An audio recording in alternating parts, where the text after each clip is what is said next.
state for the record that Sergeant Kosi did forward me what appeared to be a leaked draft administrative report relating to TMPD 03, 2024-25. I further wish to state on record that my insistence and in the exercise of my oversight responsibility, the tender in question was subjected to a probity assessment in order to ensure high integrity, lawfulness, and procedural fairness of the procurement process of tender TMPD. Can you just explain what an administrative process is? Is it part of the evaluation process? Does that document, the report, does it belong to BEC, BAC? Where does it belong in the procurement process? The report that I received is not clear where it belongs, but what's clear to me, Chair, it looks like a shell that should ideally contain closing register, administrative requirements, mandatory requirements, and the process thereof. It didn't specifically state or indicate which process it fall within, but from my perspective, it looked like a shell of a leaked administrative report. Based on your experience, where in the procurement process would such a report fit in?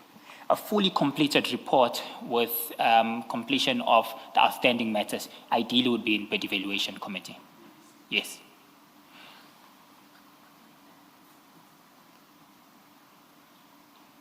Thank you. 113, the probity report by an external legal firm again, once concluded, Chairperson, reveals material serious irregularities in the manner in which certain aspects of the bid process had been conducted.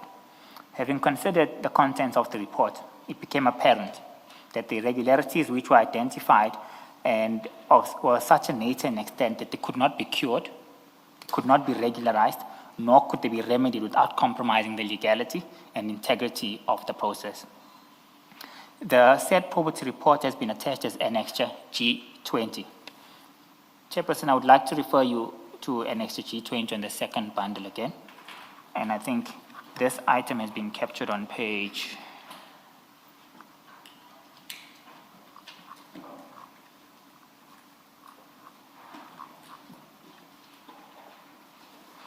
402 of the second bundle.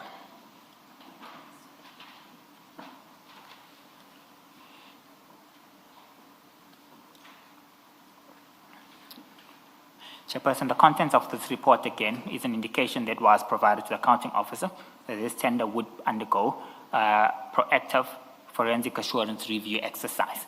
The accounting officer was notified on the 15th of April 2025 of this exercise.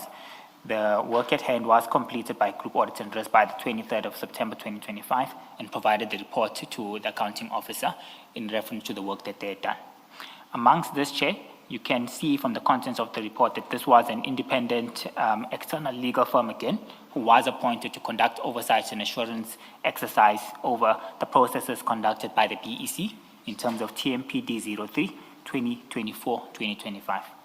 I think what's essential for us to take note is the findings, and the findings have been captured adequately on page 406. Chairperson, the mandates are similar to what I had presented previously. The purpose of this is to ensure that BEC ensured a thorough exercise in terms of conducting the work that it's supposed to conduct in finalizing bids. Nonetheless, the findings, there were a number of issues that were picked up by the probity report. In total, about 13 of them. Amongst these issues, they conducted the review and they made the final following findings. First of all, the BEC score sheets dated and signed on the 29th of March. I'm on page 406. However, there were no minutes to support the assumption that there was a BEC meeting on the 29th of May 2025. This is a matter, Chairperson, that can't be cured. If an instance happens today, but there's no evidence of it happening today, there's no way you could backdate or recreate minutes. It's also an indication that the process that is being undertaken here, there were significant issues which couldn't easily be cured or substantiated by any BEC. That's finding number one. Finding number two indicated an additional massive issue of concern. Within this issue, Chairperson, that there were no score sheets for one of the BEC members, Mr. Chukudu P. Malaji, who attended the evaluation meetings. It was unclear as to whether or not he had participated in the evaluation process or not. This then gave further guidance to BAC that there might have been a quorum issue. If one able to allocate score sheets and the registers are signed, it's a massive red flag which wouldn't enable us to proceed with the award of this particular tender. On finding number 3, the meeting to recommend the tender was held on the 28th of May, 2025. Yet the score sheets are dated 29th of May, 2025. Again, Chair, this is one of those issues where inconsistencies are just uncurable. In order to cure matters of this nature, an illegal process of backdating will need to occur, which is completely against the laws of the procurement process that we need to undertake. Number 4, score sheets dated 29th of May suggested that the evaluation meetings took place on this day, but there were no declaration forms that were signed on the same day, which also raised a significant shortcoming in terms of the portfolio of evidence that must occur during the bid evaluation process and the relevant POE that supports the independence of members, the declaration of interest, and that they have no interest in terms of doing their work at hand. On item number 5, the minutes for the meeting held on the 28th of May 2025 lists 4 members, with Mr. Enos Ramunana's name appearing twice. Apologies were received from 2 members, Mr. Tshepo Tompa, as well as Mr. Reginald Mahlangu, while there was no apology that was recorded for 1 member, Mr. Thabiso Hlongwane.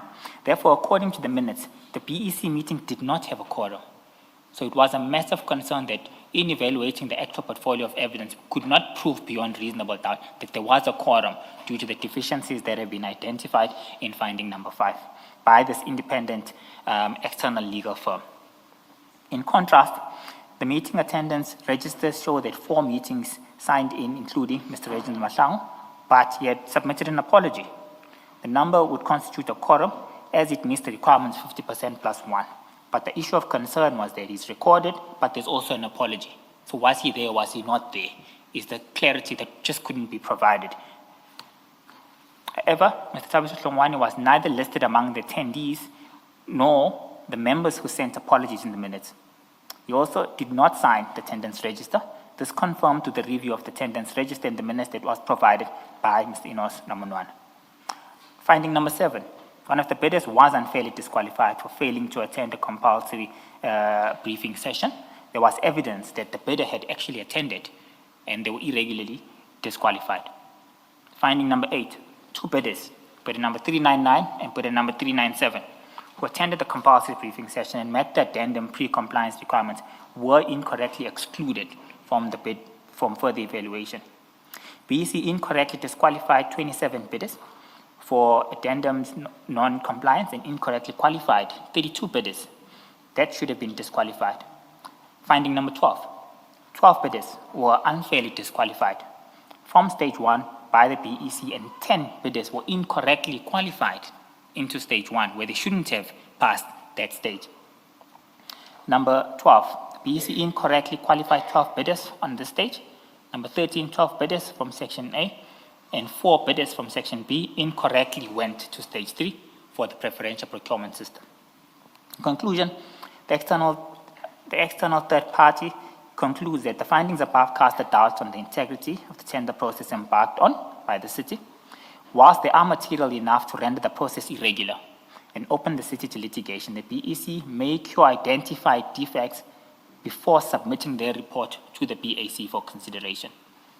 Recommendations on D, page 408, based on the findings and conclusions reached following our review, we recommend that the BEC consider observations with the intention of curing them before submitting the report to the BAC. The BAC satisfies itself that the observed defects have sufficiently been cured by the BEC report when the BEC report is tabled before them without remitting the matter back to GA. So in short, Chairperson, this was the final probity report that was brought on board, and those were the major findings that were raised which cast doubt in terms of the process that had been followed. Some of these findings were curable. Bidders that were disqualified irregularly could be easily cured. Bidders that were qualified but shouldn't have been qualified, it's a matter that could easily be dealt with. But matters of data uncertainty in terms of the meeting having occurred or not would have amounted to a recreation of documentation. Equally, matters within the pricing schedule that were not clearly explained between the probity team and the BEC were significant areas of concern, Chairperson, which could not easily be cured without the recreation of documents of some sort, which is a breach of compliance processes. So this is the final probity report that was presented to BAC, and these were the reasons that or the findings that were identified by the external team upon the evaluation of the work that was done. The rest of the details, I think, summarize and give conclusions of the process that followed. And on page number 427, it is then authenticated and authorized by the relevant individuals within the Proactive Forensic Assurance Division, as well as the divisional head responsible for that function. So now, with the permission, move back to my statement. And in the statement on the sworn affidavit, page number 29, I want to deal with item 114, because I have dealt with the item 113 and explained Annexure G20.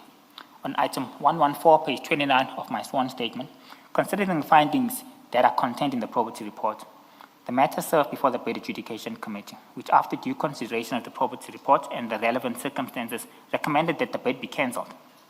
The recommendation of the BAC was based on the view that it would not have been appropriate or lawful for the process to proceed in circumstances where material irregularities had been identified. BAC report has been attached as Annexure GM21. GM21 is on the second page again, Chair. It's on page number 428.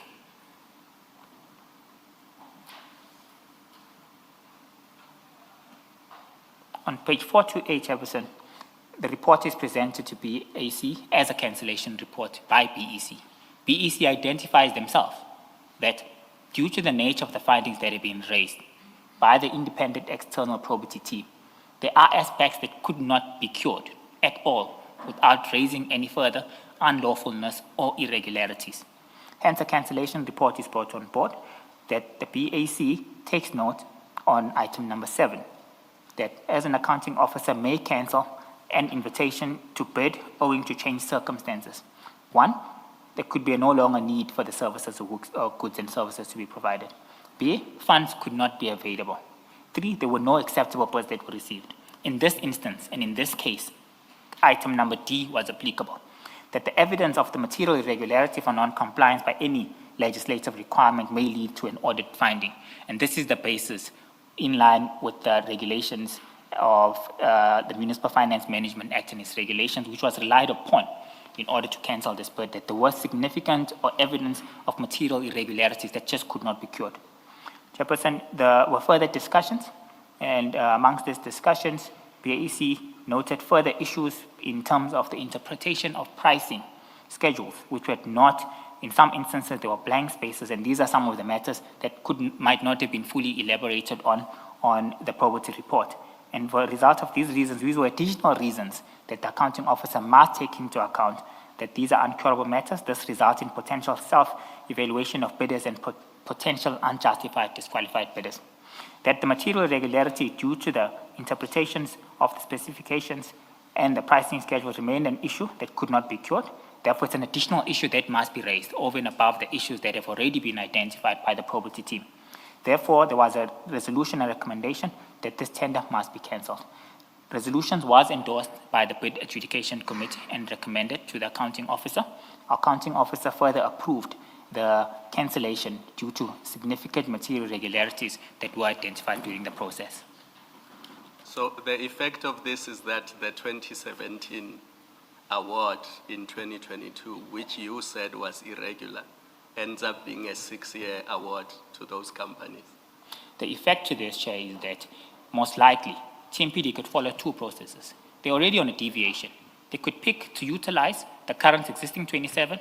Because the deviation, Chair, they could go out and pick any other individual.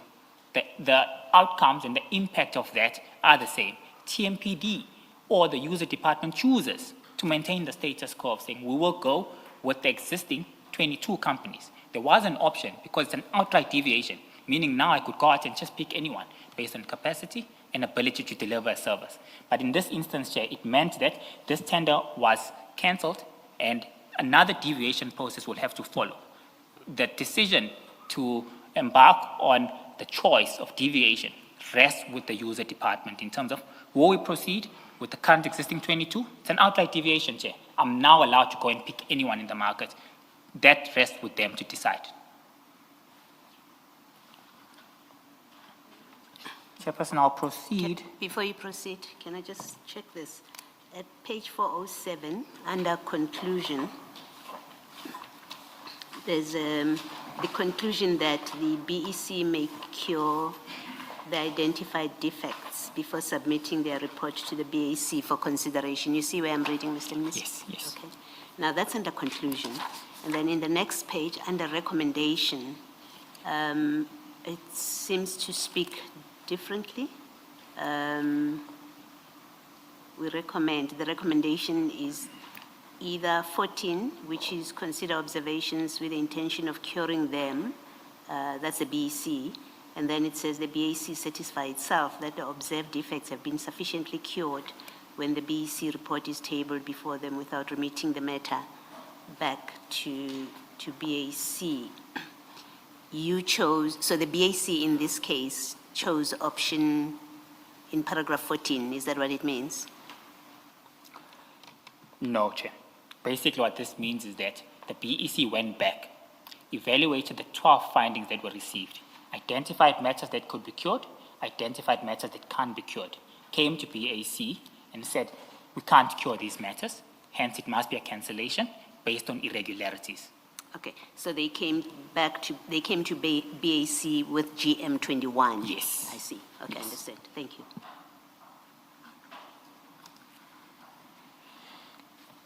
Chairperson, I then move over to 115, where I further confirmed the reasons for the recommendation to cancel the bid was subsequently considered by the accounting officer, who accepted and approved the recommendation. The decision to cancel the bid was therefore taken as a result of following proper governance and decision-making processes as prescribed within the City Supply Chain Management function.